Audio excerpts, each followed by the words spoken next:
और अलग अलग तरह से टॉपिक हम सभी जानते हैं। भाषा के कुछ कौशल होते हैं और 4 बेसिक यानी कि मुख्य कौशल हैं अगर मैं कहूं तो।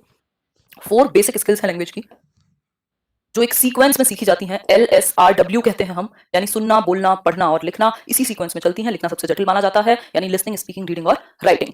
ठीक बात हुई यहाँ तक कि क्लियर एकदम, कोई समस्या नहीं होनी चाहिए। भाषाई कौशल मतलब कि it means the development of 4 basic skills. हम लैंग्वेज के थ्रू अपनी बात को एक्सप्रेस करते हैं, सामने वाले की बात को रिसीव करते हैं, कम्युनिकेट करते हैं, व्यक्त करते हैं विचारों को। हिस्ट्री लिखी जाती है लैंग्वेज के माध्यम से। बेसिकली लैंग्वेज में क्या है, 4 बेसिक स्किल्स का डेवलपमेंट इंपॉर्टेंट है। 4 बेसिक कौशल। ठीक है बात क्लियर यहाँ तक की।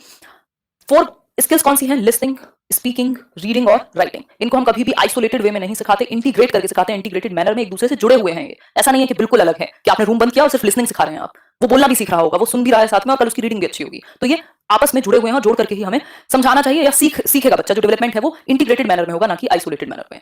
तो लिसनिंग, स्पीकिंग, रीडिंग और राइटिंग। जो लिसनिंग है वो सिमेंटिक एस्पेक्ट है लैंग्वेज का। सिमेंटिक मतलब मीनिंगफुल, एक कुछ सेंस बनाए।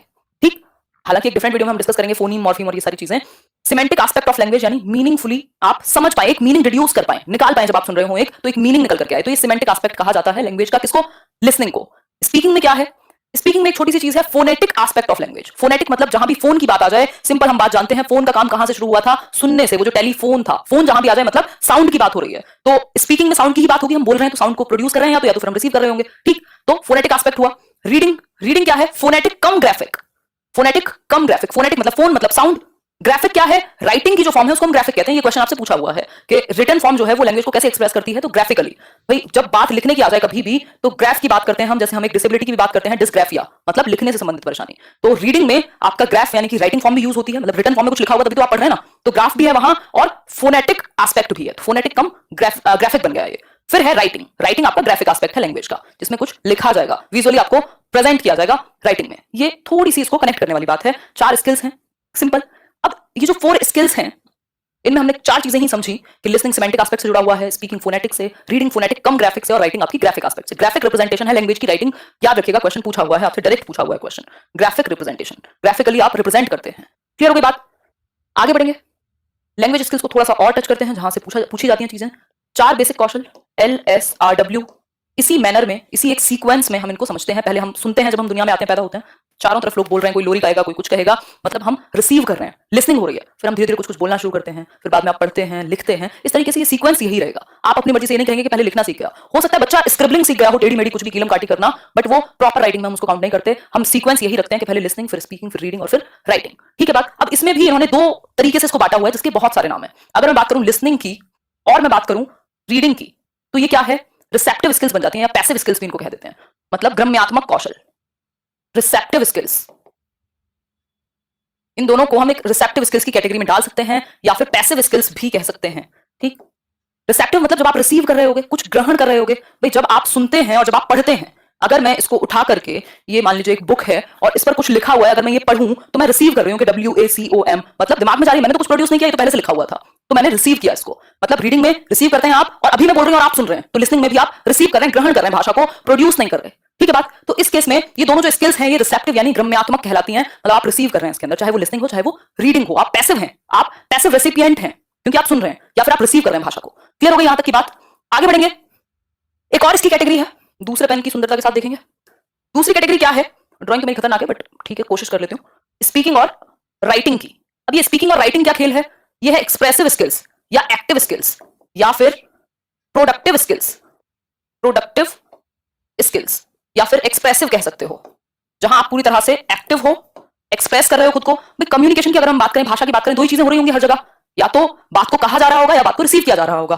क्लियर है बात? चाहे वो सुन के रिसीव करना हो, चाहे वो पढ़ के रिसीव करना हो, फिर चाहे वो खुद को बोल के एक्सप्रेस करना हो, लिख करके एक्सप्रेस करना हो। क्या है? या तो रिसीव कर रहे हैं आप, या तो आप प्रोड्यूस कर रहे हैं। 2 ही कैटेगरी है सिर्फ। उन 2 कैटेगरी में 2 और चीजें हैं, स्पीकिंग और राइटिंग। स्पीकिंग और राइटिंग मतलब आप कुछ प्रोड्यूस कर रहे हैं, उत्पादन कर रहे हैं भाषा का। अभी मैं बोल रही हूं यहां से, तो मैं भाषा का उत्पादन कर रही हूं। मतलब चाहे वो मेरे अपने, कोई ऐसा नहीं है कि मैंने दुनिया से नारी कोई अपनी कोई ओरिजिनल लाइन बोल दी या लिख दी, बट उत्पादन तो हो रहा है, प्रोड्यूस तो हो रही है लैंग्वेज। तो क्या हुआ, जब आप बोलते हैं और लिखते हैं, मान लीजिए किसी राइटर ने अपनी बुक लिखी या आपने कुछ लिखा पेपर में, ऐसे भी लिखा, तो आप प्रोड्यूस कर रहे हैं, एक्टिव हैं आप उस टाइम। बिना एक्टिव हुए प्रोडक्शन नहीं हो सकता है ना, उत्पादन नहीं हो सकता। जैसे मास्क का उत्पादन धड़ल्ले से चल रहा है अभी कोरोना के टाइम पर, है ना। और ये सब चीजें क्या है, हम प्रोड्यूस कर रहे हैं। तो आप एक्टिव हैं, एक्सप्रेस कर रहे हैं, एक्सप्रेसिव हैं। बाकी दोनों में आप रिसीव कर रहे थे, रिसेप्टिव था वो, यानी पैसिव था, ये कह सकते थे। क्लियर हो गई बात यहां तक की? सिंपल है, कोई इशू यहां तक नहीं होगा? बिल्कुल, बहुत बढ़िया स्वप्निल, सही है, कोई कोई डाउट हो यहां तक तो बता दो, फिर ही हम आगे बढ़ पाएंगे।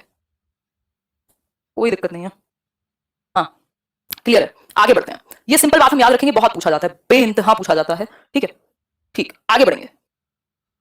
एक चीज और याद रखनी थी, यहां चारों के चारों इसी सीक्वेंस में सीखे जाएंगे, सीक्वेंस चेंज नहीं होगा और इंटीग्रेट करके सीखे जाएंगे, इंटीग्रेटेड मैनर में। मतलब जब आप बोलना सीख जाते हैं तो इसका मतलब ये तो नहीं है कि आप सुनना भूल गए होगे, या आपने पढ़ना सीख लिया तो आप राइटिंग नहीं सीख पाओगे, या राइटिंग सीख ली तो पढ़ना नहीं भूल जाओगे पढ़ना। चारों एक साथ मिलकर के चल रही होती हैं, तो इंटीग्रेटेड मैनर में एक दूसरे से जोड़ करके आप सीखते हैं, ना कि आइसोलेटेड फॉर्म में। तो कभी भी पूछा जाए कैसे सिखाएं लैंग्वेज स्किल्स, इंटीग्रेटेड मैनर, एकीकृत वे में, ठीक है। क्लियर होगी बात? यस, आगे बढ़ेंगे, लाइक शेयर करते रहना। नेक्स्ट पॉइंट है लैंग्वेज हैज 4 बेसिक स्किल्स, ये हम समझ चुके हैं, सीक्वेंस भी हम समझ चुके हैं, ये आपके नोट्स के लिए ये सारी बात मैं बता चुकी हूं।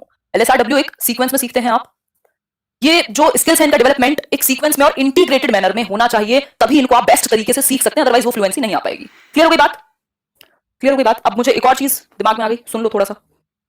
अगर बात फ्लुएंसी की आती है तो हम उसको जनरली किससे जोड़ते हैं? स्पीकिंग से। भाई फ्लुएंट इंग्लिश बोलना सीखें, है ना, ऐसे लोगों से जिनको खुद नहीं आती, मजाक की बात है कह रही है। और दूसरा, रीडिंग या फिर राइटिंग की स्पेशली अगर मैं बात करूं तो यहां आप एक्यूरेसी का इस्तेमाल करते हैं। ग्रामर जो है वो आपकी एक्यूरेसी को बेहतर करती है। जब आप ग्रामर पढ़ते हैं तो आप एक्यूरेट यूज करना सीख जाते हैं भाषा का, मतलब गलतियां कम करते हैं, ग्रामेटिकली वो सही होगी। फ्लुएंसी कहां है? फ्लुएंसी स्पीकिंग में आएगी। राइटिंग या लैंग्वेज में जब आप प्रोड्यूस करें तब आप एक्यूरेसी की बात करते हैं। तो ये दो चीजें हैं जिनमें बहुत कंफ्यूजन रहती है और ये क्वेश्चन फिर से आता है कई बार, ठीक। तो इंग्लिश में स्पेशली पेडागोजी में आपके टर्म्स बहुत इंपॉर्टेंट हैं। सिलेबस करने से ज्यादा जरूरी है कि आपने अंदर के टर्म्स आपको पता हो। इतने सारे टर्म्स हैं इंग्लिश पेडागोजी के, लिटरेरी आइटम्स जिनको हम कह सकते हैं, कि कहीं से भी निकल करके आ जाते हैं। क्लियर बात? आगे बढ़ेंगे नेक्स्ट पॉइंट पर। ये हम कह सकते हैं कि जब भाषा की शुरुआत हुई होगी तो लिसनिंग और स्पीकिंग मतलब मौखिक रूप ही था। तो लिसनिंग और स्पीकिंग यानी एलएस जो है वो प्राइमरी स्किल्स कह सकते हैं इनको, कि मतलब सबसे पहले क्या डेवलप कराएं, तो लिसनिंग और स्पीकिंग को डेवलप कराया जाना चाहिए। तो इनको हम प्रमुख कह सकते हैं, प्राइमरी कह सकते हैं। लेकिन जो रीडिंग और राइटिंग है वो भी इक्वल इंपॉर्टेंस रखते हैं, उनको हम रीइंफोर्समेंट स्किल्स कहते हैं और इनको भी इक्वल वेटेज दी जानी चाहिए, है ना। हमने रीडिंग राइटिंग का शुरुआत की ताकि हम अपनी बात को लंबे समय तक रख सकें, ज्यादा बेहतर फॉर्म में एक्सप्रेस कर सकें, ये सारी चीजें हुई। क्लियर यहां तक की बात? ये एक छोटी सी बात हुई। आगे बढ़ेंगे,